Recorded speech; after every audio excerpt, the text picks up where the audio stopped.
Hindi ako marunong mag-isip. Ang sa akin lang, kung pipili ka ng bago mong pakakasalan, o kung pipili ka ng maiging pangalawang tatay ni Tori, sana yung matinong lalaki naman.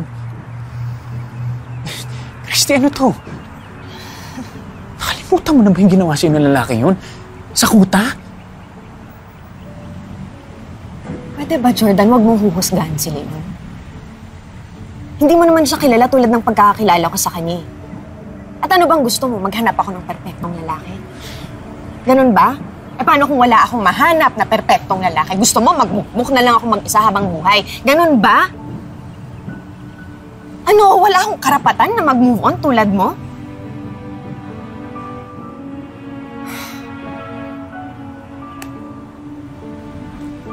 Kaya wala ka nang pakialam kung makahanap ako ng taong magmamahal sa akin ng tama. Kasi hindi mo naman yung nagawa noon.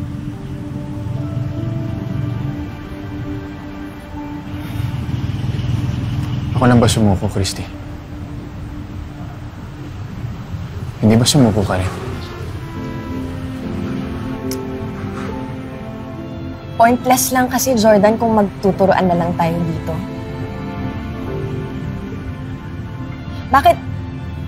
Bakit di na lang natin subukan na hayaan natin yung sarili natin na maging masaya sa sarili nating mga buhay ngayon? Sa mga taong nagmamahal sa atin ngayon. Tantanan mo na ako, Jordan, kasi tatantanan na kita. Christy, sandali. Sandali. Tao. Pinagbigyan na kita, di ba?